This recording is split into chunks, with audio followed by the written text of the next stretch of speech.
আচ্ছা, আমরা আগের মতো সেই জায়গায় আবার ফিরে আসি ইনশাআল্লাহ।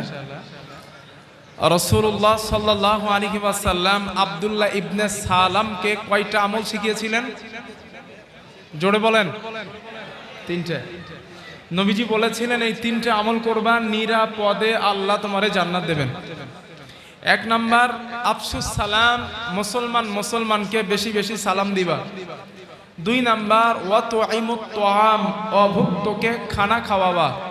তিন নাম্বার, ওয়াসাল্লু বিল্লাইলি ওয়ান নাসি নিয়াম, রাতের বেলা সমস্ত মানুষ যখন ঘুমিয়ে যায় তুমি একা একা উঠে তাহাজ্জুদের নামাজে দাঁড়িয়ে যাও। এই তিনটা আমল করলে তাদখুলুল জান্নাতা বিসসালাম, আল্লাহ তোমারে নিরাপদে জান্নাত দিয়ে দিবেন। আরেকটা হাদিস শোনেন, আপনারা নিয়ত করেন যে হাদিসের ক্লাসে আছেন ইনশাআল্লাহ, নিয়ত করে নেন। আল্লাহর নবী বলেন, ক্বালা রাসূলুল্লাহ সাল্লাল্লাহু আলাইহি ওয়াসাল্লাম, রাসূলুল্লাহ সাল্লাল্লাহু আলাইহি ওয়াসাল্লামের বর্ণনা, আল্লাহর নবী বলেন, লা তাদখুলুল জান্নাতা হাত্তা তুমিনু। আল্লাহর নবী বলেন, আমার উম্মত তোমরা তত সময় ঈমানদার জান্নাতে যাবা না যত সময় তোমরা ঈমানদার না হবা। এটাই তো সত্য, ঈমানদার ছাড়া কেউ জান্নাতে যাবে না। এরপরে নবীজি বলেন, ওয়ালা তুমিনু হাত্তা তাহাব্বু। ও আমার উম্মত তোমরা তত সময় ঈমানদার হবা না যত সময় একজন মুসলমান ভাই আর একজন ভাইকে ভালো না বাসবা। একটু ভালো করে শোনেন এই জায়গাটা, রাগ করবেন না আমার উপরে, ঈমান বাঁচানোর জন্য বলছি।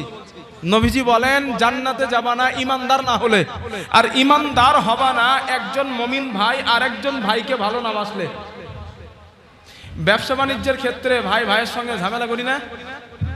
হ্যাঁ, পেমেন্ট দিতে হয়তো দেরি করেস, ভাই ভাইয়ের সঙ্গে রাগারাগি, বা পারিপার্শ্বিকতার কারণে ভাই ভাইয়ের সঙ্গে রাগারাগি, মুখ দেখা দেখি নাই, ছোট ভাই বড় ভাইয়ের সঙ্গে নাই, বড় ভাই ছোট ভাইয়ের সঙ্গে নাই। এরপরে কি বলি, না না না আমরা মুসলমান জান্নাতে যাব না, এত সহজ না। কুছ হাসিল করনে কে লিয়ে কুছ খোনা পড়তা है, কিছু পেতে গেলে কিছু খরচ করতে হয়, এটাই স্বাভাবিক। রাসূলের এই কথার দিকে একটু গুরুত্ব দেন। নবী বলেন জান্নাতে যাবা না ঈমানদার না হলে, আর ঈমানদার হবা না একজন মুসলমান ভাই আর একজন ভাইকে ভালো না বাসলে। ছাদের পানি ঘরে ছেঁচেই পড়েছে, ছোট ভার ছাদের পানি বড় ভার ঘরের ছেঁচেই পড়েছে, ওই নিয়ে ভাই ভাইয়ের মধ্যে মারামারি। বড় ভার বাড়ির মুরগি ছোট ভার বাড়িতে গিয়েছে, এই নিয়েও মারামারি। জমির আল কাটা আল সাটা নিয়েও মারামারি। নবীজি বলেন না, এইগুলা তোমরা করবা না। একদিন সাহাবাদেরকে বলছিলেন, সাহাবারা আমি রাসূল তোমাদের কি এমন একটা আমলের কথা বলবো না যেই আমলটা নামাজের থেকে উত্তম? সাহাবারা বলেন, নাম জি হুজুর বলেন। নবীজি আবার বললেন, আমি কি তোমাদের এমন একটা আমলের কথা বলবো না যেই আমলটা জিহাদের থেকে উত্তম? সাহাবারা আশ্চর্য, হুজুর জিহাদের থেকে উত্তম কি আমল? নবীজি বললেন, আমি কি তোমাদের সে আমলের কথা বলবো না? সাহাবারা বলেন, ক্বালু বালা, জি হুজুর বলুন। নবীজি বললেন, একজন ভাই আর একজন ভাইয়ের মধ্যে ঝামেলা হলে, দ্বন্দ্ব হলে যেই বান্দা দ্বন্দ্বটা মিটিয়ে দেয়, দুই ভাইয়ের মধ্যে সামঞ্জস্যতা বজায় করিয়ে দেন এবং ঝামেলা মিটিয়ে ভাই ভাইয়ের প্রতি মোহাব্বত তৈরি করে দেয়, নবীজি বলেন জিহাদের থেকে আল্লাহর কাছে ওই বান্দাটা বেশি সওয়াবের অধিকারী। ঝামেলা মিটায়া দেন, ঝামেলা মিটায়া দেন, ইসলামের শ্রেষ্ঠ আমল বলেছেন রাসূল। এই জন্য নবী বলেন ঈমানদার হবে না যত সময় তোমরা একজন মুমিন ভাই আর একজন ভাইকে মহব্বত না করবা। এই কথা নবীজি বলার পর আমার নবীজি বললেন, ও আমার সাহাবারা, আলা আদুল্লুকুম আলা শাইইন ইযা ফাআলতুমুহু তাহাব্বাবতুম। আমি নবীজি তোমাদের এমন একটা আমলের কথা কি বলবো না, এমন একটা কাজের কথা কি বলবো না যেই কাজটা তোমরা করলে তোমাদের ভাই এবং ভাইয়ের প্রতি মোহাব্বত আল্লাহ পয়দা করে দেবেন, সম্পর্ক ভালো হবে, মোহাব্বত আল্লাহ তৈরি করে দিবেন। এমন একটা আমল আমি নবী তোমাদের কি শেখাবো না? সাহাবারা বলেন, হুজুর অবশ্যই। আল্লাহর নবী বলেন, আফশুস সালাম বাইনাকুম, তোমার মুসলমান ভাই আর তোমার সঙ্গে যখন সাক্ষাৎ হয়ে যাবে, তুমি তোমার মুসলমান ভাইকে সালাম দাও। এই সালাম দেওয়ার কারণে আল্লাহ তোমার মধ্যে আর তোমার ভাইয়ের মধ্যে ভালোবাসা মহাব্বত আল্লাহ পয়দা করে দিবে। এবার অঙ্কটা মেলান। সালাম দিলেন, ইমানদার হলেন, সালাম দিলেন, মোহাব্বত হলো, ইমানদার হলেন, ডাইরেক্ট আল্লাহর জান্নাতে গেলেন। সোজা হিসাব। সালাম দিলেন, মোহাব্বত হলো, ইমানদার হলেন, নবীজি বলেন নিরাপদে আল্লাহ তোমারে জান্নাত দান করবেন। দিব সালাম ইনশাআল্লাহ আমরা। দেখা হলেই, দাড়ি থাক আর না থাক, নামাজ পড়ুক আর না পড়ুক, সে মুসলমান এটা আমি জানি, দেখা হলেই বলবো আসসালামু আলাইকুম, বলেন ইনশাআল্লাহ। আমি আপনাদের শেখাতে আসছি, নসিহত করতে আসছি, এইগুলো নিয়ে নেন আমার কাছ থেকে, কাজে আসবে ইনশাআল্লাহ। এটা সালামের 4 নাম্বার ফজিলাত। আমরা তো সবাই চাই যে আল্লাহ আমাদের ব্যবসায় বরকত দিক। জি ভাইয়া, সবাই চায় না ইনশাআল্লাহ? মানুষকে বেশি বেশি সালাম দেন, সালাম দিলে ব্যবসায় বরকত হবে, পরিবারেও বরকত হবে। দলিল বুখারীর বর্ণনা। আল্লাহর নবীর সাহাবা আনাস ইবনে মালিক রাদিয়াল্লাহু তাআলা, নবীজির সাহাবা হযরত আনাস ইবনে মালিক রাদিয়াল্লাহু তাআলা আনহুর বর্ণনা। তিনি বলেন নবীজি সাল্লাল্লাহু আলাইহি ওয়াসাল্লাম আমাকে নসিহত করলেন, আনাস তুমি তোমার পরিবারের কাছে যখন যাবা, তুমি তোমার আহালের কাছে যখন যাবা, সাল্লিম আলাইহিম, তুমি তোমার পরিবারকে সালাম দিবা। যদি পরিবারকে সালাম দাও, ইয়াকুন বারাকাতান আলাইকা ওয়া আলা আহলিকা, তুমি যদি তোমার পরিবারকে সালাম দাও, আমার আল্লাহ তোমার রুজির মধ্যে বরকত নাজিল করে দিবেন এবং তোমার জীবনের মধ্যে বরকত দিয়া দিবেন। নারায়ে তাকবীর। সালাম দেন, আজ থেকে সিদ্ধান্ত নেন, বাড়ি যাবেন, কোয়ার্টারে যাবেন, ফ্যামিলির কাছে যাবেন, সালাম দিবেন, বলি ইনশাআল্লাহ। আর বাড়িতে গিয়ে সালাম দিতে হবে, এটা কিন্তু আল্লাহর আদেশ। আল্লাহ তাআলা বলেন, ইয়া আইয়ুহাল্লাযীনা আমানু লা তাদখুলু বুয়ুতান গায়রা বুয়ুতিকুম হাত্তা তাস্তানিসু ওয়া তুসাল্লিমু আলা আহলিহা। আল্লাহ তাআলা বলেন, ঈমানদার, যখন তোমরা নিজের গৃহে প্রবেশ করবা বা অন্যের গৃহে তোমরা প্রবেশ করবা, সাল্লিম আলাইহিম, তোমরা ওই পরিবার পরিজনকে তোমরা আগে সালাম দাও, এরপরে প্রবেশ করো। এই আয়াতটা যখন নাজিল হয়, আল্লাহর নবীর একজন সাহাবা দাঁড়ালেন, দাঁড়িয়ে বললেন, ইয়া রাসূলুল্লাহ, হুজুর আমি যদি আমার মায়ের ঘরে প্রবেশ করি, আমি কি আমার মাকে সালাম দিব, মানে অনুমতি নিব? আল্লাহর নবী বলেন, ও আমার সাহাবা, তুমি কি তোমার মাকে নেকেট অবস্থায় দেখতে চাও? ওই সাহাবা বললেন, রাসূলুল্লাহ। নবীজি বললেন, তাহলে মায়ের ঘরে যখন প্রবেশ করবা, মাকে সালাম দাও, মায়ের কাছ থেকে তুমি অনুমতি নাও। জোরে জোরে বলেন সুবহানাল্লাহ। যদি মায়ের ঘরে সালাম দেওয়া লাগে, তো বাকিগুলো তো দেওয়াই লাগবেই। এটা সিম্পল হিসাব। এজন্য আজ থেকে সিদ্ধান্ত নেই, রুজিতে বরকত চান, ব্যবসায় বরকত চান, কারবারে বরকত চান, রাসূল বলেন পরিবারে যাওয়ার আগে সালাম দাও। সালাম দিলে আমার রব তোমার পরিবারের মধ্যে, তোমার রুজির মধ্যে, ব্যবসার মধ্যে আল্লাহ বারাকা নাজিল করে দিবেন ইনশাআল্লাহ। বলেন দেব সালাম ইনশাআল্লাহ। লজ্জা করবেন না তো? লজ্জার কোনো কারণ নাই। ইসলাম যেটা বলেছেন সেখানে কোনো লজ্জা নাই। ইসলামের পূর্ণাঙ্গ জীবন ব্যবস্থা মানলেই আমাদের জন্য লাভ, উপকার। হাদিস নাম্বার 6, সালাম ইসলামের শ্রেষ্ঠ আমলের অন্তর্ভুক্ত। নামাজ ইসলামের শ্রেষ্ঠ আমল না ভাইয়া? রোজা ইসলামের শ্রেষ্ঠ আমল, হজ ইসলামের শ্রেষ্ঠ আমল। নবীজি বলেন সালাম ইসলামের শ্রেষ্ঠ আমল। قال رسول الله صلى الله عليه وسلم, রাসূলুল্লাহ সাল্লাল্লাহু আলাইহি ওয়াসাল্লাম আর বর্ণনা, আল্লাহর নবী বলেন, আইয়ুল ইসলামি খায়রান, নবীজি বলেন ইসলামের মধ্যে শ্রেষ্ঠ আমলের মধ্যে ওটাও শ্রেষ্ঠ আমল। নবীজি বলেন 1 নাম্বার ক্বালা তুতঈমুত তুআম, অভুক্তকে খানা খাওয়ানো। 2 নাম্বার ওয়া তাকরাউস সালাম আলা মান আরাফতা ওয়া মান লাম তারিফ। আল্লাহর নবী বলেন 1 নাম্বার অভুক্তকে তোমরা খানা খাওয়াবা, এটা ইসলামের শ্রেষ্ঠ আমলের অন্তর্ভুক্ত। 2 নাম্বার পরিচিত অপরিচিত মুসলমানকে সালাম দিবা, এই সালাম দেওয়াটা ইসলামের শ্রেষ্ঠ আমলের অন্তর্ভুক্ত। আমরা কেন সালাম দিই না? ইসলামের শ্রেষ্ঠ আমল নবী বলেছেন সালাম। সালাম দেন, সালাম দেন, বেশি বেশি করে দেন। আল্লাহ আমাদের কবুল করেন, বলেন আমিন। আর একটু মহব্বত করে বলেন আমিন। এবার আমি আপনাদেরকে সালাম দেই, দেখি কেমন নসিহত শুনেছেন। আসসালামু আলাইকুম ওয়া রাহমাতুল্লাহ। কাজ হয়েছে, আল্লাহ কবুল করেন। তাহলে সালামের ব্যাপারে আর কথা বলছি না, যে কটা হাদিস বলেছি ইনশাআল্লাহ আমরা আমল করব ইনশাআল্লাহ। আলোচ্য বিষয় নাম্বার 2, যদি কোরআন তেলাওয়াত করেন, কোরআন আমরা অনেকে জানি না, অনেকে জানি। কোরআন যদি বেশি বেশি পড়েন আমাদের ফায়দা কি দুনিয়াতে, পরকালে ফায়দা কি, এই বিষয় হবে আজ আমাদের 2 নাম্বার আলোচ্য বিষয়। খুব মন দিয়ে কথাগুলো শোনেন। প্রিয় যুবক ভাইরা, আপনারা বিভিন্ন জায়গা থেকে এইখানে এসে কাজকর্মের সঙ্গে যুক্ত আছেন। যে সময়টুকু আপনারা পান, অবসর সময় যেটা পান, ওই সময়গুলো একটু কোরআন তেলাওয়াতের পিছনে ব্যয় করবেন। যদি কোরআন তেলাওয়াত বা কোরআন শেখার পিছনে ব্যয় করেন, আপনাদের জন্য উপকার কি হবে? নবীজি সাল্লাল্লাহু আলাইহি ওয়াসাল্লাম 1400 বছর আগে বলে গেছেন। সুবহানাল্লাহ বলেন। তথ্য নাম্বার 1, দৃষ্টান্ত নাম্বার 1, হাদিস নাম্বার 1, যদি বেশি বেশি করে কোরআন তেলাওয়াত করেন, আল্লাহ তাআলা প্রতিনিয়ত আপনার প্রতি দয়া, করুণা, রহমত আল্লাহ নাজিল করে দেবেন। দলিল কোরআন।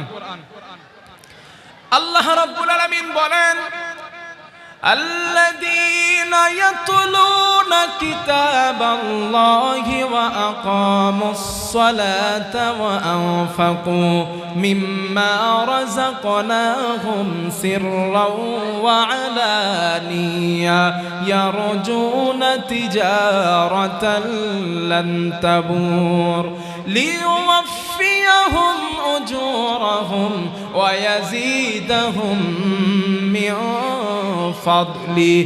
জোরে বলেন আল্লাহু আকবার। আল্লাহ রাব্বুল আলামিন বলেন, বান্দারে, দুনিয়ার জমিনে যে ঈমানদার, যে মুসলমান, যে মুত্তাকি নিয়মিত কোরআন তেলাওয়াত করলো, কোরআন পড়লো, আল্লাহ তাআলা বলেন ওরা এমন একটা ব্যবসার আশা করলো যেই ব্যবসায় কখনো লস হয় না, শুধু লাভ আর লাভ। আল্লাহ বলেন কোরআন পড়ার কারণে, নামাজ পড়ার কারণে এবং আমি আল্লাহর রাস্তায় গোপনে প্রকাশ্যে দান করার কারণে আমি আল্লাহ তাআলা ওদের প্রতি দয়া, করুণা, রহমত আমি আল্লাহ নাজিল করে দেই। জোরে জোরে বলেন সুবহানাল্লাহ। আজ আপনারা সিদ্ধান্ত নেন, বাকি বিল্লাহ আমরা কোরআন তেলাওয়াত করব, কোরআন শিখব। এই সিদ্ধান্ত নিয়ে যদি বাড়ি যেতে পারেন, আল্লাহর কথা ওয়াদা অনুযায়ী, আল্লাহর বক্তব্য অনুযায়ী আল্লাহ তাআলা আমাদের প্রতি নিয়ামত, রহমত আর বারাকা আল্লাহ নাজিল করে দিবে। আর আমরা তো এটাই চাই যে আল্লাহ রহমত দেখ। কথা বলে না কেন? আমরা এটা চাই না যে আল্লাহ আমাদের প্রতি দয়া করেন, আমাদের প্রতি করুণা করেন? এইটা আমরা সবাই চাই। তো রব আমাদের বলেন কোরআন পড়বা, কোরআন পড়লে আমি রহমত দান করব, কোরআন পড়বা আমি বারাকা দান করব, কোরআন পড়বা আমি আল্লাহর পক্ষ থেকে তোমাদের জন্য নিয়ামত আমি আল্লাহ দান করব। নাম্বার 2, পৃথিবীতে সম্মানিত হতে চান? আপনারা সম্মান পেতে চান? সবাই তো চায় এটা। সম্মানিত হতে হলে কোরআন পড়েন, আল্লাহ ইজ্জত বাড়ায় দেবেন। সম্মানিত হতে চাইলে কোরআন তেলাওয়াত করেন, আল্লাহ ইজ্জত বাড়াবেন। দলিল হাদিস। হযরত ওমর রাদিয়াল্লাহু আনহুর নাম আপনারা শুনেছেন? ওমর রাদিয়াল্লাহু আন। এই ওমর রাদিয়াল্লাহু তাআলা আন নাফে ইবনে আব্দুল্লাহ নামে এক ব্যক্তিকে মক্কার আশেপাশের গভর্নর বানিয়েছিলেন। ওই নাফের সঙ্গে আর ওমর রাদিয়াল্লাহু আনহুর সঙ্গে, এটা বন্ধ করে দিতে বলেন, চোখে লাগতেছে। ওই নাফের সঙ্গে আর ওমর রাদিয়াল্লাহু আনহুর সঙ্গে হাদিসে আসছে এক জায়গায় সাক্ষাৎ, হাদিসে আসছে লাকিয়াহু উমার বি উসফান। উসফান একটা জায়গার নাম, একটা এলাকার নাম। ওই উসফান নামক এলাকায় ওমর রাদিয়াল্লাহু আনহুর সাথে সাক্ষাৎ। আমার বন্ধুগণ, হযরত ওমর রাদিয়াল্লাহু তাআলা আনহু নাফেকে জিজ্ঞাসা করলেন, নাফে মান ইস্তাখলাফতা আলা আহলিল ওয়াদি। ও নাফেক, মক্কার আশেপাশের গ্রাম অঞ্চলের শাসক তোমরা কাকে বানিয়েছো? হযরতে নাফে জবাব দিলেন, আমিরুল মুমিনিন ইবনা আবজা। ইবনা আবজাকে আমরা মক্কার আশেপাশের গ্রাম অঞ্চলের শাসক আমরা বানালাম। হযরত ওমর বললেন, নাফে মান ইবনু আবজা। আমি ওমর ইবনু আবজাকে চিনি না, আমি তার পরিচয়ও জানি না, তার পরিচয় আমাকে তোমরা শোনাও। হযরতে নাফে জবাব দিলেন, আমিরুল মুমিনিন হুয়া রাজুলুম মিম মাওয়ালিনা। সে হলো আমাদের একজন মুক্তকৃত গোলাম, সে ছিল আমাদের ঘরের গোলাম, আমরা তাকে আজাদ করে দিয়েছি। আজাদ করে দেওয়ার পর আমরাই তাকে শাসক বানাতে বাধ্য হলাম। এই কথাটা বলার পর হযরত ওমর রেগে গেলেন, ও নাফে, একজন গোলামকে তোমরা শাসক কেন বানিয়েছো? আর এটাই তো স্বাভাবিক, একজন গোলাম শাসক হবে। শাসক হবার জন্য একজন ভালো জ্ঞানী মানুষ, বুদ্ধিজীবী মানুষের প্রয়োজন ছিল, কিন্তু নাফে উনি একজন গোলামটারে শাসক বানালেন। হযরত ওমর রেগে গেলেন, রেগে বললেন, নাফে, তোমরা কেন গোলামরা শাসক বানাইছো? হযরত নাফে বললেন, হুজুর, ওই গোলামটা কিন্তু সাধারণ কোনো গোলাম না, আপনি যেটা ভাবছেন এটা কিন্তু না, কারণ ওই গোলামটা অসাধারণ কোনো গোলাম। হযরত ওমর বললেন, কিভাবে?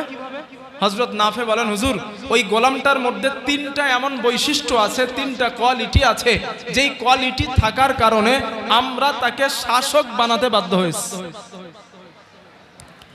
আমার বন্ধুগণ, হযরত ওমর জিজ্ঞাসা করলেন, নাফে,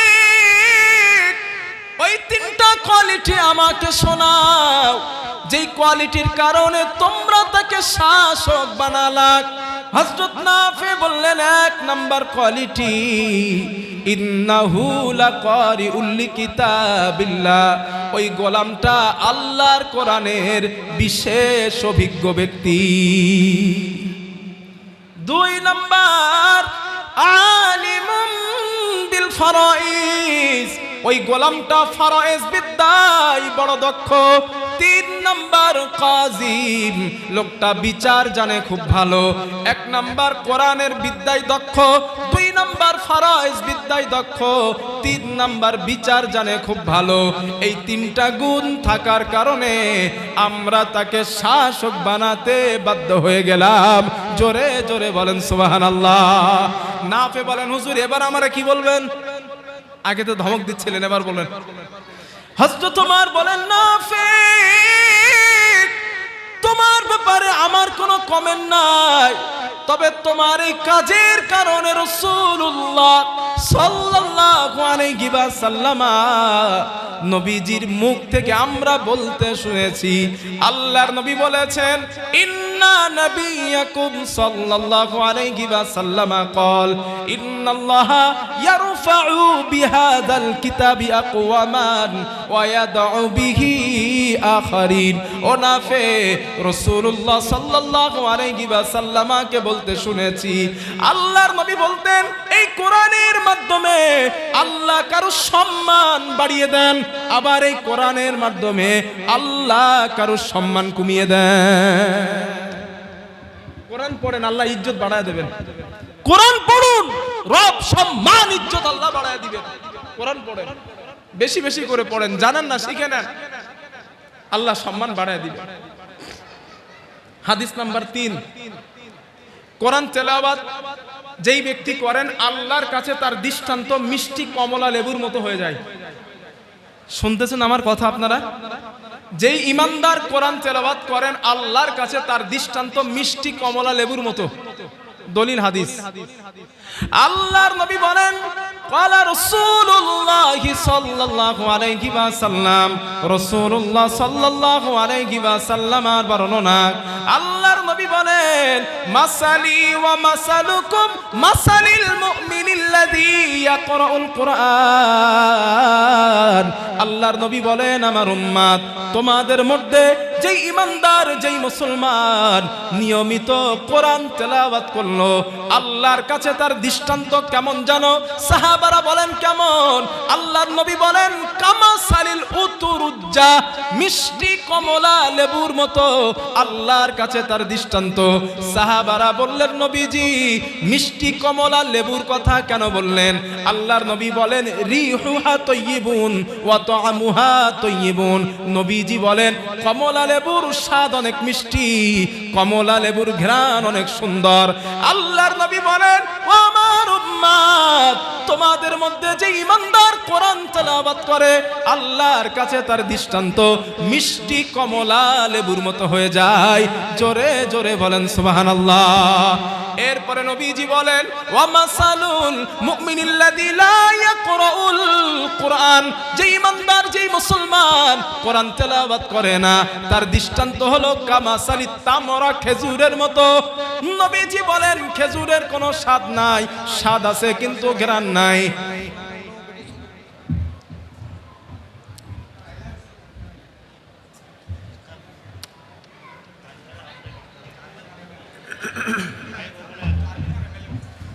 একটু চা দেবো।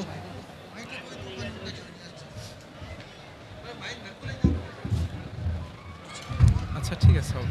চলে গেলে মীর জুলফিকার সাহেব, মীর জুলফিকার साहब एमएलए जामिया, जनाब मीर जुल्फिकार साहब एमएलए जामिया, इनकी खुदकुशी के लिए और शामकोशी के लिए मैं आरफ भाई और सदर शाहुल भाई को दावत दे रहा हूँ। शाहुल भाई और आरफ भाई हमारे एमएलए साहब की खुदकुशी कराए।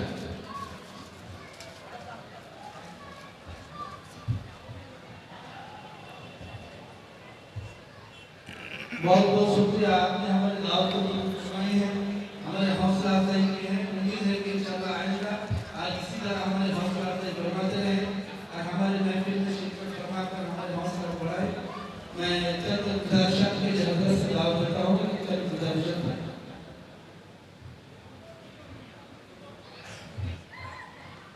औज़ु बिल्लाहि मिनश शैतानिर रजीम। बिस्मिल्लाहिर्रहमानिर्रहीम।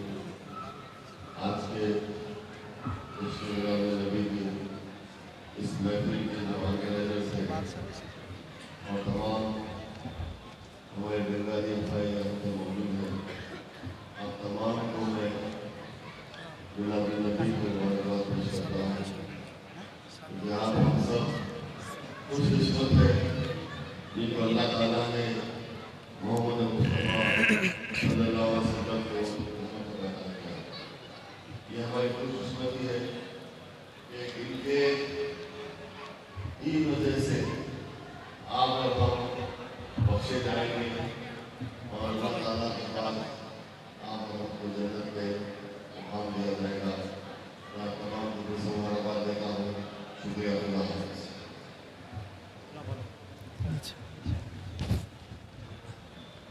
अब मैं जनाब आबू यफाई भाई की खुदकुशी के लिए बादशाह भाई असेंटू भाई को दावत देना। बादशाह आलम भाई, असेंटू भाई, आबू यफाई साहब की मैंने खुदकुशी करवाई।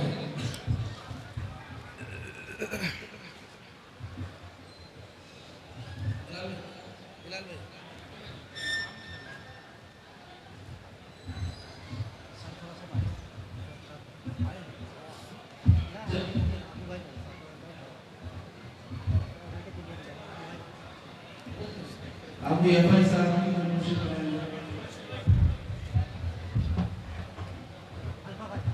अल्फा भाई जलालुद्दीन, अल्फा भाई जलालुद्दीन।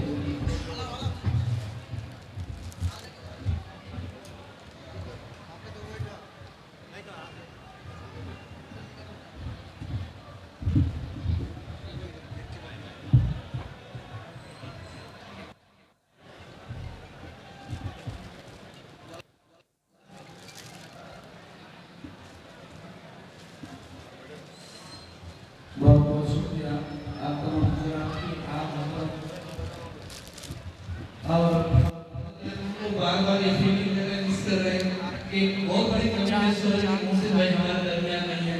अगर हो रहे तो हमारे कुछ और दो चंद बाला हो जाते। अल्लाह का इंशाअल्लाह अल्लाह से दुआ है कि आइंदा सब इन सब हो जाए। जज़ाकुमुल्लाह खैर। अस्सलाम वालेकुम।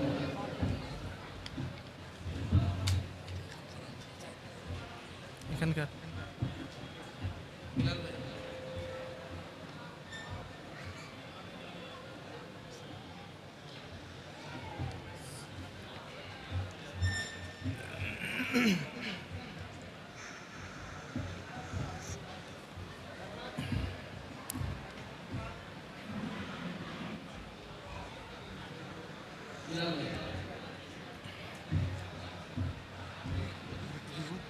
না বেশি হয়ে গেছে যতটা পারবে খাও, পেছনে রেখে দেবো, আমি খেয়ে নেবো। হ্যাঁ, হয়ে গেছে আর খাবো না একটু আর কেউ আসবে হ্যাঁ, আর কেউ আসবে না হয়ে গেছে, হয়ে গেছে।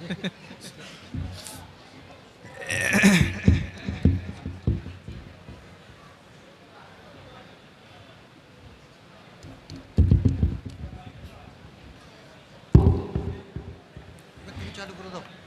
মাশাআল্লাহ মানে সেই পানি গরম হয় আবার ঠান্ডা হয়ে যায়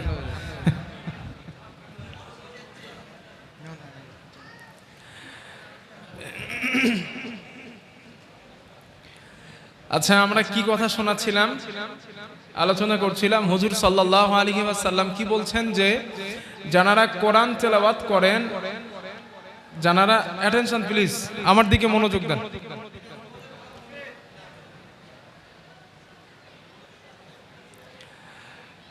আমার দিকে একটু মনোযোগ দেন রাসূল সাল্লাল্লাহু আলাইহি ওয়াসাল্লাম বলেছেন যারা কোরআন পড়েন তাদের দৃষ্টান্ত রবের কাছে মিষ্টি কমলা লেবুর মতো নবী কেন বললেন মিষ্টি কমলা লেবুর স্বাদ মিষ্টি এবং ঘ্রাণ সুন্দর নবীজি বলেন যে ঈমানদার কোরআন পড়েন আল্লাহর কাছে তার দৃষ্টান্ত স্বাদও হয়ে যায় এবং ঘ্রাণও হয়ে যায় সুবহানাল্লাহ আর যে কোরআন পড়ে না ঈমানদার কিন্তু কোরআন পড়ে না নবী বলেন তার দৃষ্টান্ত আল্লাহর কাছে কামা সারিত তামরা খেজুরের মতো নবীজি খেজুরের কথা এজন্য বললেন কারণ খেজুরের স্বাদ আছে কিন্তু কোনো ঘ্রাণ নাই তাই রাসূল বললেন ঈমানদার তুমি যদি কোরআন না পড়ো আল্লাহর কাছে তোমার ঈমান থাকার কারণে স্বাদ হবে কোরআন না পড়ার কারণে ঘ্রাণ হবে না এবার বলেন কোরআন পড়বেন ইনশাআল্লাহ যদি পড়েন রবের কাছে ঘ্রাণও হবে রবের কাছে স্বাদও হবে হাদিস নাম্বার 4 যারা কোরআন তেলাওয়াত করেন এবং মুখস্থ করেন যথা কোরআনের হাফেজ হয় বা কোরআন মুখস্থ করে ওদের ব্যাপারে নবী কি বলেন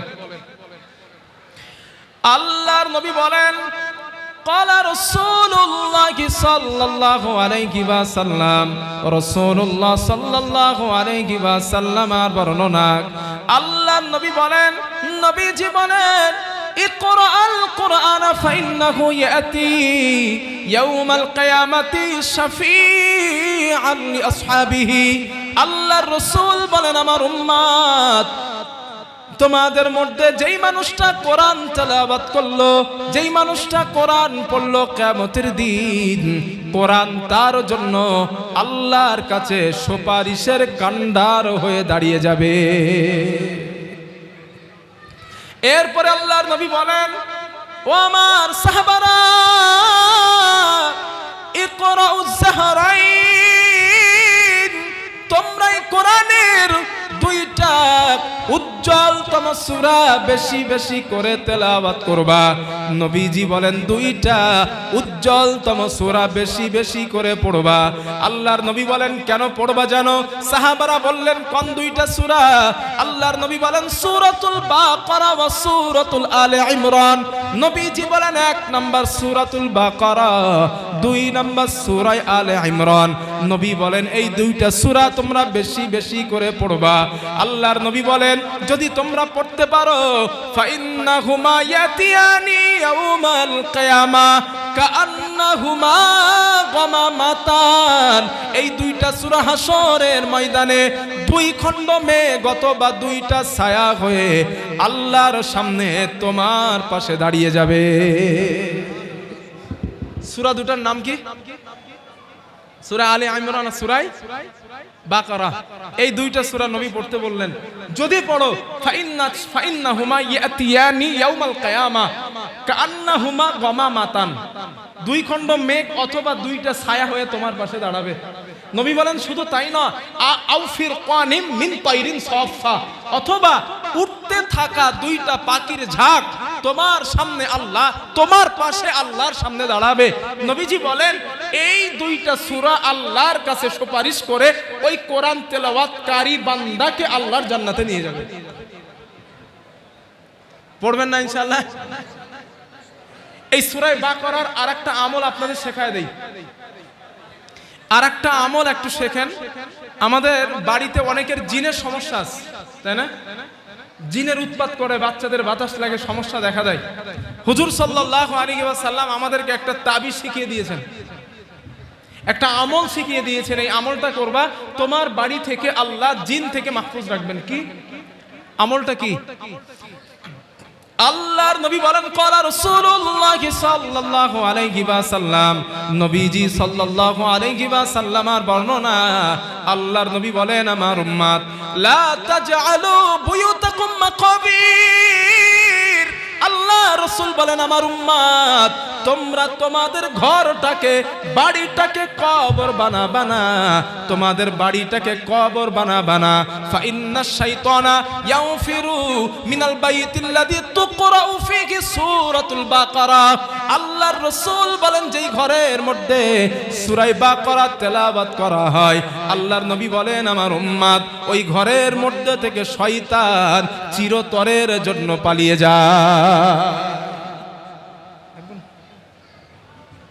নবীজি বলতেছে যেই ঘরের মধ্যে সূরা বাকারা পড়া হয় ওই ঘরের মধ্যে শয়তান প্রবেশ করতে পারে না। আমরা পড়বো বলেন ইনশাআল্লাহ। এই দেখেন নবী শেখানো, নবীর তরিকায় আমল যদি করেন ইনশাআল্লাহ সমস্ত বিপদ থেকে আল্লাহ মাহফুজ রাখবেন। আমরা এক্সট্রা মাথা মারি, ইসলামকে নিয়ে নিজে এক্সট্রা একটু বুঝতে যাই, এই বুঝতে যাই বলি আমরা সমস্যায় পড়ি। না, এই সিদ্ধান্ত নেব না। হুজুর সাল্লাল্লাহু আলাইহি ওয়াসাল্লাম যেই তরিকা আমাদের শিখিয়েছেন, যেইভাবে আমল করতে বলেছেন, ওইভাবে যদি আমরা আমল করি ইনশাআল্লাহ রব আমাদেরকে সাহায্য করবেন। ঠিক না? হ্যাঁ ইনশাআল্লাহ করব। তাহলে সূরা বাকারা যদি পড়ি দুইটা লাভ, এক নাম্বার হাসরের দিন সুপারিশ করবে, দুই নাম্বার বাড়ি থেকে শয়তান দুষ্ট জিনকে আল্লাহ বিতাড়িত করিয়ে দেবেন। তাহলে আর মোটামুটি হুজুরের কাছে যাওয়ার দরকার হবে না, বাড়ি নিজেরাই পড়লে হয়ে যাবে ইনশাআল্লাহ। হাদিস নাম্বার 6, রাতের বেলা উঠে আপনারা একটু কোরআন পড়বেন। যারা জানেন কোরআন, আপনাদেরকে বলছি, যারা কোরআন তেলাওয়াত করতে পারেন, রাত্রে ঘুম ভেঙে গেলে অনেক সময় দেখবেন ঘুম আসতে চায় না, একবার এগোড় ওগোড় হয়, ঘুম আসতে চায় না। তো এমন অবস্থা যখন সৃষ্টি হবে, আপনি একা একা উঠে একটু উজু করে কোরআনটা নিয়ে পড়বেন। লাভ কি হবে? একটা হাদিস শোনেন।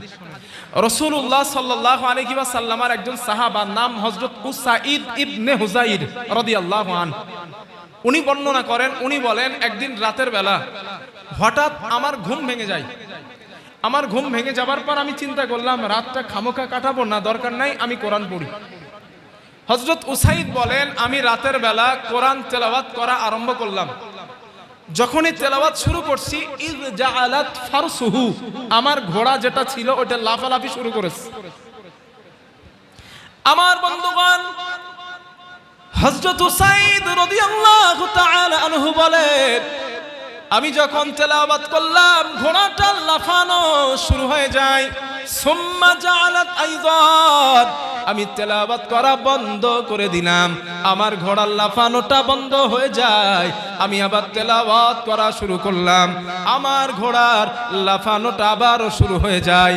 নবীজির সাহাবা হযরত উসাইদ রাদিয়াল্লাহু তাআলা আনহু বলেন আমি আবার তেলাওয়াত করা শুরু করলাম, আমার ঘোড়াটা আবার লাফায়। আমি এক পর্যায়ে কোরআন তেলাওয়াত করাটা বন্ধ করে দিলাম। কেন বন্ধ করলাম? হযরত উসাইদ বলেন খাশিতু আনতা ইয়াহইয়া, ওই ঘরের মধ্যে ঘোড়ার পায়ের কাছে আমার ছোট্ট একটা সন্তান যার নাম ইয়াহিয়া, ওই ছেলেটা ঘোড়ার পায়ের কাছে ঘুমায়। কারণ আমার দুইটা কোনো ঘর নাই, একটাই মাত্র আমার ঘর।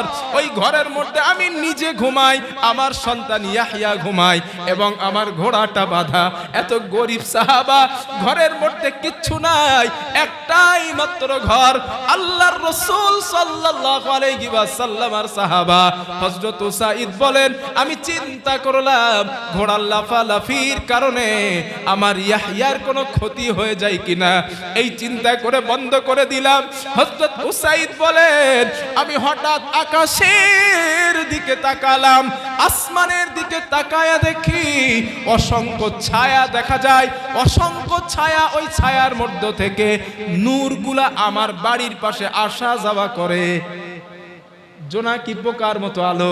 আমি কিছুই বুঝলাম না, আমি নিজেকে ভয় পেয়ে গেলাম।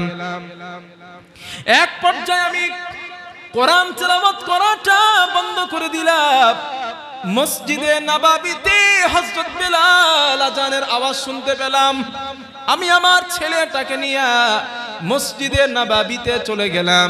রাসূলের পিছনে নামাজ আদায় করে আল্লাহর নবীর সঙ্গে ঘটনাটা বর্ণনা করলাম। ইয়া রাসূলুল্লাহ, আমি রাতের বেলা কোরআন তেলাওয়াত করতেছিলাম, আমার ঘোড়াটা লাফায়। হুজুর, আমি কোরআন তেলাওয়াত করা বন্ধ করে দিলাম, আমার ঘোড়া লাফানো বন্ধ হয়ে যায়। আমি আবার স্টার্ট করলাম, আবার ঘোড়া লাফানো শুরু হয়ে যায়। ইয়া রাসূলুল্লাহ, আমি এক পর্যায়ে দেখলাম আসমানের মধ্যে অসংখ্য আলো, অসংখ্য নূর, জোনাকি পোকার মতো আমার বাড়ির পাশে আসে আবার চলে যায়। হুজুর, আমি ভয় পেয়ে গেলাম, এই জন্য কোরআন তেলাওয়াত করাটা বন্ধ করে দিলাম। আল্লাহর নবী বলেন, ও আমার সাহাবা উসাইদ, কতটা ভুল তুমি করেছো জানো? সাহাবা উসাইদ বললেন, হুজুর কেন? আল্লাহর নবী বলেন, শোনো, যেই নূরগুলা তুমি দেখতে পেয়েছো, ওই নূরগুলা অন্য কেউ নয়, তিলকাল মালাইকা, আল্লাহর ফেরেশতারা তোমার কোরআন তেলাওয়াত শুনতেছিল।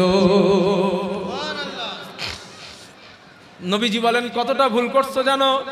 লাউ করাআতা লাসবাহতা হাত্তা ইয়ারাহান নাস মা তাস্তাদিরু মিনহুম।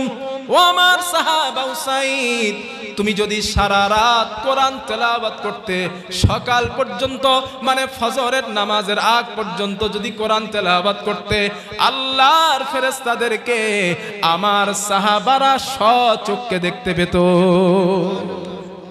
কেন পড়ো নাই তুমি? হুজুর বিশ্বাস করেন হুজুর, আমি ভয় পেয়ে গেছিলাম। আর যে ঘোড়াটা লাফাচ্ছিল আমার ভয় হচ্ছিল আমার এই ছেলেটা ইয়াহিয়ার যদি কোনো ক্ষতি হয়। তাই হুজুর ভয় পেয়ে আমি তেলাওয়াত করাটা বন্ধ করেছিলাম, না তো আমি বন্ধ করতাম না। ভাইয়েরা বিশ্বাস করুন, রাতের বেলা ঘুম ভেঙে গেলে যদি রবের কোরআন তেলাওয়াত করেন, নবীর কথা অনুযায়ী আল্লাহর ফেরেশতারা আমাদের তেলাওয়াত শ্রবণ করবে, আমাদের তেলাওয়াত শুনবে। এই জন্য সম্ভব যদি হয় রাতের বেলা একটু কোরআন পড়বেন। বলে ইনশাআল্লাহ, সবাই বলেন ইনশাআল্লাহ। রব কথাগুলো বোঝার তৌফিক দেন, বলেন আমিন। হাদিস নাম্বার 8, একটা মজার হাদিস শোনাই, একটা হাসির হাদিস শোনেন। আমরা যেভাবে বসে আছি, এটা আমার আলোচনার মধ্যে হাদিস অবশ্যই। যেভাবে বসে আছি হুজুর সাল্লাল্লাহু আলাইহি ওয়াসাল্লাম এইভাবে বসা, এমন স্টেজ না আর কি, সাহাবারা বসা, নবীজিও বসা। একজন মহিলা রাসূলুল্লাহ সাল্লাল্লাহু আলাইহি ওয়াসাল্লামের কাছে আসলেন, ওই দিক থেকে নবীর কাছে আসছে। আসার পর রাসূল সাল্লাল্লাহু আলাইহি ওয়াসাল্লামকে বললেন, আহবাবতু লাকা নাফসি ইয়া রাসূলুল্লাহ, হুজুর আমি নিজেকে আপনার কাছে হিবা করে দিতে চাই, মানে আমি আপনারে বিয়ে করতে চাই। এখন সাহাবায়ে কেরাম তো সবাই এখানে আস, লজ্জা পাওয়া তো স্বাভাবিক। একটা মেয়ে এসে নবীজিকে সবার সামনে বিয়ের প্রস্তাব দিচ্ছে, নবীর তো লজ্জা লাগবে, এটাই তো স্বাভাবিক। রাসূল সাল্লাল্লাহু আলাইহি ওয়াসাল্লাম মাথাটা নিচু করে নিলেন লজ্জায়। এটা বুখারীতে আছে যে হাদিসটা বলছে। এখন ওই মাহফিলের মধ্যে বসেছিলেন একজন গরিব সাহাবা।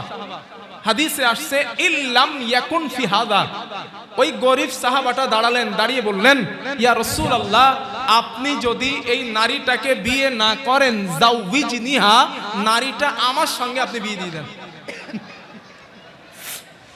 মানে উনি বুঝতে পারছে যে নবী মাথা নিচু করেছে মানে নবী বিয়ে করবে না, তাই চান্সটা কাজে লাগাতে চেয়েছে। আল্লাহর নবী বললেন, ও আমার সাহাবা, বিয়ে তো তুমি করবা, মোহরানা কি আস? ওই সাহাবা বললেন, লা না ওয়াল্লাহি ইয়া রাসূলুল্লাহ, হুজুর মোহরানা দেওয়ার মতো টাকা আমার কাছে নাই। আল্লাহর নবী বলেন, মোহরানা দেওয়া তো ফরজ, কেমন করে বিয়ে হবে? ওই সাহাবার মনটা বড় খারাপ। রাহমাতুল লিল আলামিন, আমার নবী বলেন, ও আমার সাহাবা, ইযহাব ইলা আহলিকা, তুমি তোমার বাড়িতে চলে যাও। ফানজুর হাল তাজিদু ইনদিকা মিন শাই, তুমি বাড়িতে গিয়ে দেখবা কোন জিনিস যদি তুমি পাও, ওই জিনিসটা আমি নবী আমার কাছে নিয়ে আসবা। হাদিসের মধ্যে আসছে, নবীজি বলেন, ওয়ালাউ খাতিমান বিল হাদিদ, নবীজি বলেন, আমার উম্মত ও আমার সাহাবা, তুমি তোমার বাড়িতে যদি একটা লোহার আংটিও পাও, ওই আংটিটা তুমি আমার কাছে নিয়ে আসবা। ওই আংটির বিনিময়ে আমি রাসূলুল্লাহ এই নারীটার সঙ্গে তোমার বিয়ের ব্যবস্থা করে দিব। সাহাবা দেরি করে নাই, দৌড় দিছে বাড়ি। বাড়ি গিয়ে খোঁজাখোঁজ করছে, খোঁজাখোঁজ করে দেখে একটা লোহার আংটি ওনার বাড়িতে নাই। মনটা বড় খারাপ। মনটা খারাপ করে নবীর কাছে আসছে। নবী জিজ্ঞাসা করলেন, বাড়িতে কি কিছু পেয়েছো? সাহাবা বললেন, লা না ওয়াল্লাহি ইয়া রাসূলুল্লাহ, হুজুর আমার বাড়িতে জাগতিক সম্পদ বলতে কিচ্ছু নাই। নবীজি বললেন, বিয়ে হবে না, চলে যাও। সাহাবার মনটা বিরাট খারাপ। চান্স একটা পাইছিলাম, এটাও হাতছাড়া হয়ে গেছে। প্রিয় ভাইরা, কত গরিব যে নিজের বাড়িতে একটা আংটির পরিমাণ সম্পদ নাই। কত গরিব, আরে কত গরিব সাহাবা। আমার বন্ধুগণ, সাহাবার মনটা যখন খারাপ, রাহমাতুল লিল আলামিন আল্লাহর নবী দেখলেন আমার সাহাবা মনটা খারাপ করে চলে যায়। নবীজি বললেন, মন খারাপ করার কোনো দরকার নাই। ডাক দিলেন, সাহাবা তুমি শোনো। ওই সাহাবা আসলেন নবীজির কাছে। আসার পর বললেন, আল্লাহর নবী জিজ্ঞাসা করলেন, ও আমার সাহাবা, তুমি কি কোরআনের কোন সূরা মুখস্থ পারো? ওই সাহাবা জবাব দিলেন, সূরাতুন মাঈজ, সূরাতুন কাযা ওয়া কাযা, আমি কোরআনের ওই সূরাগুলা পারি, ওই সূরাগুলা মুখস্থ। আল্লাহর নবী বলেন, ও আমার সাহাবা, টেনশন করো না, ওই সূরাগুলা মোহরানা ধার্য করে দিয়ে এই নারীটার সঙ্গে তোমার বিয়ের ব্যবস্থা করে দিলাম। যাও, এই সূরাটা তোমার বিবিকে মুখস্থ করিয়ে দিবা, এটাই তোমার জন্য আল্লাহর কাছে মোহরানা হিসাবে কবুল হয়ে যাবে। এখন এই হাদিস শোনার পরে আপনারা যেন আবার ফতোয়া নিজে নিজে আবিষ্কার করেন না। হাদিস বুখারীতে আছে বলেই যেন এই সিদ্ধান্ত নিয়ে নেন না যে হাদিসে আছে আগামীকাল ছেলে বা মেয়ে বিয়ে দেওয়ার সময় এই সিদ্ধান্তে উপনীত হব, আমার ছেলের ইন্না তাইনার কুলুস সূরা মুখস্থ আছে, মেয়ের বাবার সঙ্গে চুক্তি হবে, দেখেন আমার ছেলের 2টা সূরা মুখস্থ, আপনার মেয়েকে শিখিয়ে দিবে, মুখস্থ করিয়ে দিবে, মোহরানা শোধ। এই হাদিসে পেয়েছেন বলে যেন এটা আবার আমল করা শুরু করেন না, কারণ আমাদের তো সিস্টেম এমন হয়ে গেছে, হাদিসের ব্যাখ্যা না পড়ে হাদিসে পাইলে আমল করা শুরু করি। বুখারীতে আছে মানে আমল করা শুরু করে দেয় না। কোন হাদিস আমলের যোগ্য এগুলো হাদিসের ব্যাখ্যা পড়তে হয়, মুহাদ্দিসদের কল পড়তে হয়, তারপরে সেই হাদিস আমল। এখানে অনেক বিধিবিধান রয়েছে, তো এগুলো তো আমাদের আমল মানতে হবে, বুঝতে হবে, তারপর আমল করতে হবে। এই হাদিস আমল করার যোগ্য হবে সেই ব্যক্তি যেই ব্যক্তির বাড়িতে একটা লোহার আংটি পরিমাণ সম্পদ থাকবে না। কথা বুঝে আসছে না আমার? যেই ব্যক্তির বাড়িতে একটা লোহার আংটি পরিমাণ সম্পদ থাকবে না, এই হাদিস সেই ব্যক্তিটা আমল করতে পারবে। কারণ নবীজি বলেছেন তার জন্য যার বাড়িতে লোহার আংটি পরিমাণ সম্পদ ছিল না। এখন আপনারা বলেন, বর্তমান দুনিয়ায়, বর্তমান গোটা পৃথিবীতে একটা আংটি পরিমাণ সম্পদ নেই এমন একটা মানুষ কি পাওয়া যাবে? জোরে বলেন না, এটা ইম্পসিবল, সম্ভব না এটা। তাহলে এই হাদিস বর্তমান আপনি আমল করবেন কেমনে? না, এই জন্য হাদিস বুঝতে গেলে মুহাদ্দিসদের কল বুঝতে হয়, হাদিসের ব্যাখ্যা পড়তে হয়। আল্লাহ কথাগুলো বোঝার তৌফিক দেন, বলেন আল্লাহুম্মা আমিন। আর একটু মহাব্বত করে বলেন আল্লাহুম্মা আমিন। উচ্চ আওয়াজে একবার দরুদ শরীফ পড়েন দিন, আল্লাহুম্মা সাল্লি আলা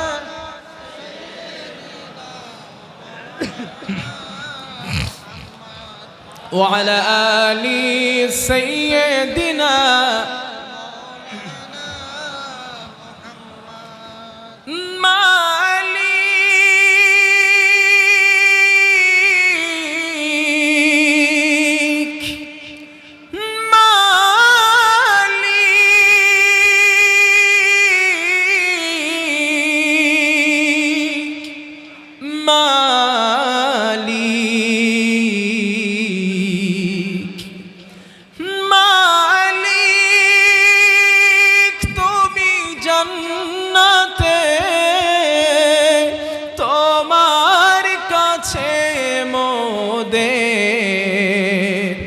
একটি ঘর বানিয়ে দিও,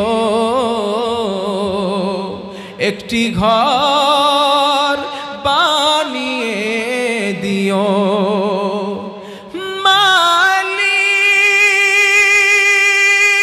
তুমি জান্নাতে তোমার কাছে আমার একটি ঘর বানিয়ে দিও, একটি ঘর বানিয়ে দিও, বলেন আমিন। আরো জোরে বলেন আমিন। তাহলে কোরআন তেলাওয়াত করার সিদ্ধান্ত নিয়েছেন আপনারা? দুই একজন বললেন, বাকিগুলো তো বললেন না যে সিদ্ধান্ত নিয়েছেন পড়বো ইনশাআল্লাহ। যারা জানি না শিখবো। যদি কোরআন শেখেন, নবী বলেন খায়রুকুম মান তাআল্লামাল কোরআন ওয়া আল্লামা, তোমাদের মধ্যে শ্রেষ্ঠ ওই ব্যক্তি আল্লাহর কাছে যে কোরআন শেখে আর আরেকজনকে কোরআন শিক্ষা দেয়। নবীজি বলেন ও আল্লাহর কাছে সবথেকে শ্রেষ্ঠ। দুই নাম্বার, নবীজি বলেন আল কোরআনু শাফিউম মুশাফফা, কোরআন এমন সুপারিশকারী যার সুপারিশ কবুল করা হবে। ওমান জাআলাহু আমামা, আর যে কোরআন অনুযায়ী জীবন পরিচালনা করে কদাহু ইলাল জান্নাহ, নবী বলেন কোরআন টানতে টানতে তাকে আল্লাহর জান্নাতে নিয়ে যাবে। কোরআন পড়েন ভাইরা, কোরআনের বিকল্প কিচ্ছু নাই। কোরআন হাদিসে আছে কিয়ামতের দিন আল্লাহর রাসূল আল্লাহর অনুমতি পাওয়ার পর উম্মতের জন্য সুপারিশ করবেন। আর নবীজি বলেন না, কোরআন এমন কিতাব কিয়ামতের দিন কোরআন তেলাওয়াতকারীর জন্য কোরআন আল্লাহর অনুমতি ছাড়াই সুপারিশ করবে। এজন্য কোরআন পড়েন। আল্লাহ আমাদের কথাগুলোকে বুঝে আমল করার তৌফিক দেন, বলেন আমিন। আর একটু মহাব্বত করে বলেন আল্লাহুম্মা আমিন। প্রিয় ভাইরা, এবার এই পুরো আলোচনার সমাপনী আলোচনা, এই আলোচনাটা এবার একটু মন দেন। বাকি তো দুইবার একটু মন টন এদিক ওদিক যা গিয়েছে, এবার মনটা একদম অ্যাক্টিভ করেন। এবার যে কথাগুলো বলছি এই কথাগুলো পরকালের জন্য বলছি, দুনিয়াবি জন্য বলে নিলাম, এবার পরকালের জন্য বলছি। পরকালের বিষয় যে বিষয়গুলো, একটু অ্যাক্টিভ হয়ে কথাগুলো শোনেন। আমরা এখানে যারা বসা, আমরা সবাই মুসলমান না? জি, সবাই মুসলমান। আমাদের ডেস্টিনেশন হওয়া উচিত আল্লাহর জান্নাত, ঠিক তো? আর সবার ইচ্ছা এটা যে আমরা সবাই জান্নাতে যাব। আর এটা ইচ্ছা না করলে উপায় নাই কিন্তু। কেন? কারণ কিয়ামতের দিন অপশন দুইটা, এক নাম্বার জান্নাত, দুই নাম্বার জাহান্নাম। হয় জান্নাতি না হয় জাহান্নামী, দুটোর থেকে একটা যেতে হবে। এখন সিদ্ধান্ত আপনার আর আমার নিতে হবে, আমরা কোন দিকে যাব। দুনিয়ার জমিনে দুইটা রাস্তা, রব বলেন ওয়া আলাল্লাহি কসদুস সাবিল ওয়া মিনহা জাইর ওয়ালাউ শা আলাহাদাকুম আজমাইন। আল্লাহ বলেন আমি তোমাদের সামনে দুইটা রাস্তা দিয়েছি, একটা সোজা রাস্তা আর একটা বাঁকা বাঁকা পথ।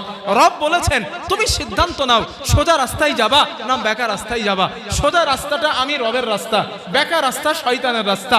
গোলাম তুমি সিদ্ধান্ত নাও, নামাজ পড়ো যদি তোমার জন্য সোজা রাস্তা, রোজা করো যদি তোমার জন্য সোজা রাস্তা, মানে আমি রবরে পেয়ে যাবা। তুমি যদি হজ করো আমি আল্লাহরে পেয়ে যাবা, সোজা রাস্তা। তুমি যদি মানুষকে ভালোবাসো আমি আল্লাহরে পেয়ে যাবা, এটা তোমার জন্য সোজা রাস্তা। তুমি যদি দান সাদকা করো এটা সোজা রাস্তা। ও গোলাম তুমি যদি ইনসাফ ভিত্তিক বিচার ফয়সালা করো এটা তোমার জন্য সোজা রাস্তা। তুমি যদি ক্ষমা প্রদর্শন করো এটা তোমার জন্য সোজা রাস্তা, মানে আমি আল্লাহর দেখানো রাস্তা। এই পথে চলবা, মরবা, আমি আল্লাহ জান্নাত দিয়ে দিব।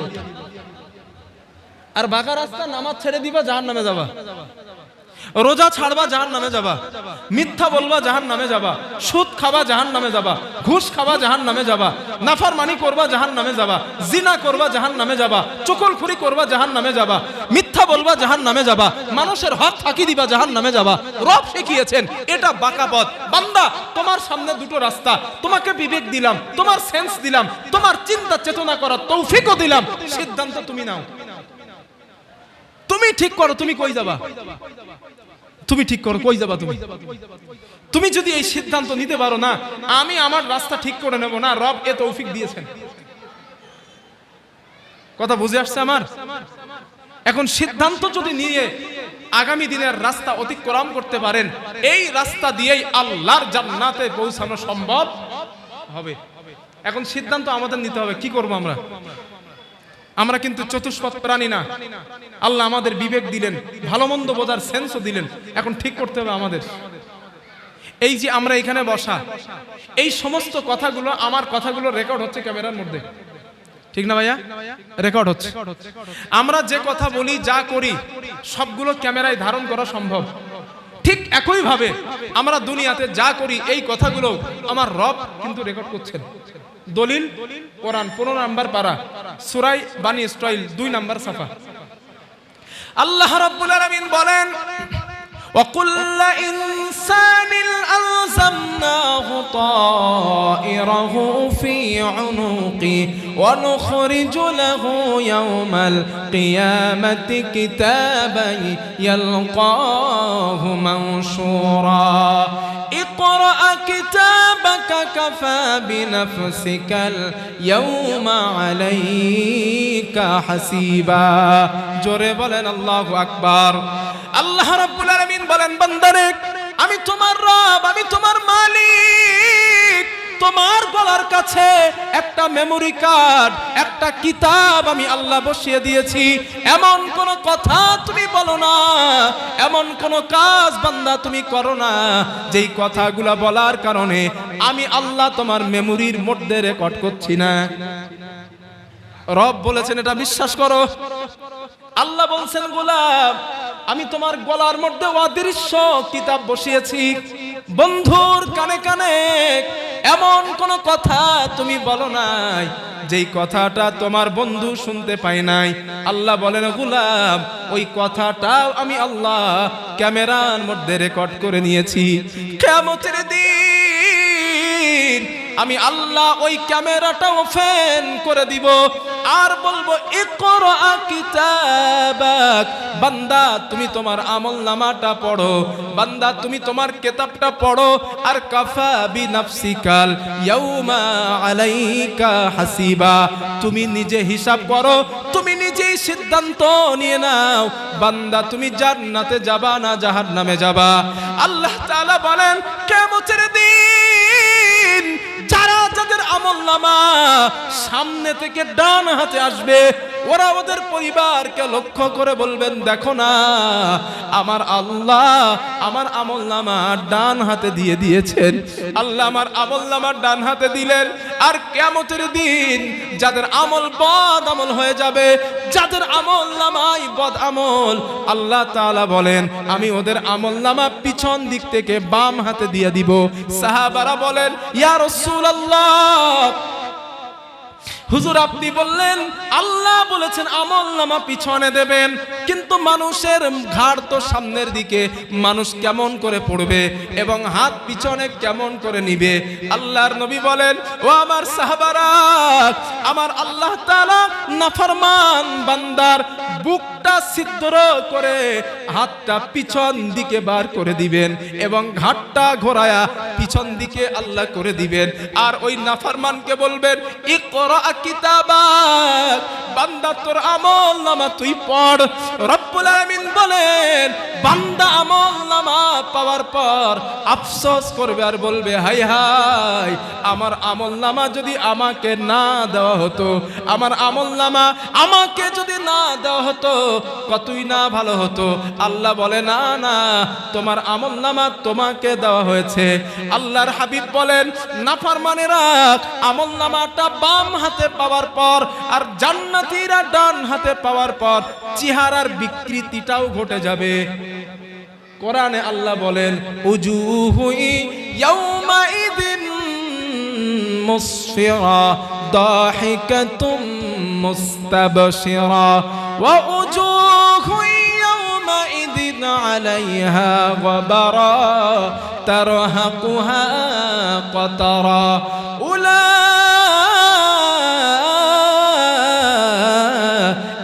هم الكفرة الفجرة আল্লাহ পাক বলেন, আল্লাহ তাআলা বলেন, আমি আল্লাহ কিয়ামতের দিন ঈমানদার বান্দাদের তথা ডান হাতে যাদের আমলনামা আসবে আমি তাদের চেহারাটা পূর্ণিমার চাঁদের মতো ঝলমল করিয়ে দিব।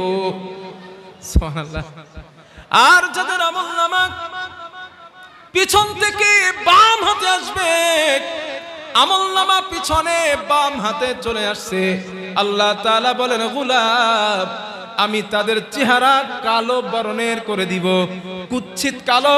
হাসরের ময়দানে মানুষগুলা দেখলে চিনতে পারবে এইগুলা অমুক বান্দা নাফরমান আল্লাহর বান্দা, ওরা কাফির বান্দা। আল্লাহ তাআলা বলেন ঈমানদারদের চেহারা নূরের মতো চমকাবে আর কাফিরদের চেহারা কালো কুৎসিত বর্ণের হয়ে যাবে। আল্লাহ তাআলা কিয়ামতের দিন আপনি আমাদের চেহারার মধ্যে আপনার রহমতি নূর দান করবেন। জোরে জোরে বলেন আমিন। আল্লাহর নবী বলেন এই চেহারা দেওয়ার পর এবার আল্লাহ তাআলা ফেরেশতাদেরকে অর্ডার করবেন, ও আমার ফেরেশতারা যাও না ওই আমার নাফরমান বান্দাগুলা দাঁড়ানো, খুযুহু ফাগুল্লুহু সুম্মাল জাহিম সাল্লু সুম্মা ফি সিলসিলাতি ওয়াযরউহা ৭০ যিরাআন ফাসলুকু। আল্লাহ পাক বলেন জাহান্নামীদের ওই নাফরমান কাফেরদের ব্যাপারে বলা হবে যাও না ওই আমার নাফরমান বান্দাগুলা দাঁড়ানো, ওদের গায়ে জাহান্নামার ৭০ গজ শিকল তোমরা লাগিয়ে দাও, ৭০ গজ বেড়ি হাতের মাঝে লাগাও, ৭০ গজ বেড়ি পায়ের মাঝে লাগাও এবং গলার মাঝে বেড়ি লাগাও, টানতে টানতে জাহান্নামার কিনারায় নিয়ে যাও। আল্লাহ তাআলা বলেন ও আমার বান্দা ওই আমার নাফরমান বান্দাদের গলার মাঝে জাহান্নামার বেড়ি লাগানোর পর, জাহান্নামার শিকল লাগানোর পর টানতে টানতে যখন জাহান্নামার কিনারায় নিয়ে যাওয়া হবে, আল্লাহ সূরা মুলকের মধ্যে তথ্যটা বলে দিলেন। আল্লাহ পাক বলেন কুল্লামা উলকিয়া ফিহা ফাওজু সাআলাহুম খাযানাতুহা আলাম ইয়াতিকুম নাযীর ক্বালু বালা ক্বাদ জাআনা নাযীর ফাকাযযাবনা ওয়া কুলনা মা নাযালাল্লাহু মিন শাইইন ইন আনতুম ইল্লা ফি দালালিন কাবীর। জোরে বলেন আল্লাহু আকবার। আল্লাহ তাআলা বলেন বালা কিয়ামতের দিন ওই নাফরমানগুলোকে যখন ফেরেশতারা টানতে টানতে জাহান্নামের কিনারায় নিয়ে যাবে, জাহান্নামের দ্বার রক্ষী ফেরেশতা হবে ১৯ জন। কতজন? সবাই বলেন একটু। আল্লাহ কোরআনে বলেন আলাইহা ১৯ ১৯ জন ফেরেশতা জাহান্নামের দ্বার রক্ষী। ওই ১৯ জন ফেরেশতা হবে, ১৯ জন ফেরেশতা ওই জাহান্নামীদেরকে জিজ্ঞাসা করবেন ও জাহান্নামীরা তোমাদের কাছে কি সতর্ককারী আসে নাই?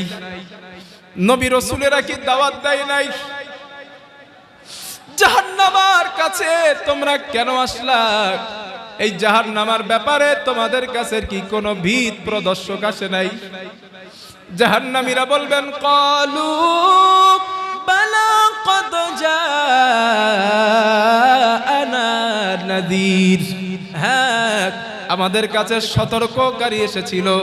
নবীরা দাওয়াত দিয়েছিলেন, উলামায়ে কেরাম দাওয়াত দিয়েছিলেন, আমাদের কাছে হুজুরেরা আলেমরা দাওয়াত দিয়েছিলেন। ফেরেশতারা বলবেন দাওয়াত তো পেয়েছিলি, তাহলে জাহান্নামে আসলি কেন? সিম্পল হিসাব। নবীদের কথা শুনেছো, আলেমদের কথা শুনেছো, তো জাহান্নামে আসলা কেন? কি জন্য আসলা জাহান্নামে? কোরআনের দাওয়াত পেয়েছো, কেন আসছো? জাহান্নামীরা জবাব দিবেন, এই জন্য জাহান্নামের কাছে আসলাম। জাহান্নামীরা বলবেন, ফাকাযাবনা ওয়া কুল্লামা নাযালাল্লাহু মিন শাইইন ইন আনতুম ইল্লা ফি দালালিন কাবীর। ও ফেরেশতারা, এই জন্য জাহান্নামের কাছে আসলাম। নবীরা দাওয়াত দিয়েছিলেন, আমরা নবীদেরকে মিথ্যা বলেছিলাম। ওলামায়ে কেরাম দাওয়াত দিয়েছিলেন, ওলামায়ে কেরামদেরকে মিথ্যা বলেছিলাম। মসজিদের ইমাম মসজিদে দাঁড়ায়া যখন ঘুষের বিরুদ্ধে কথা বলছিল, সুদের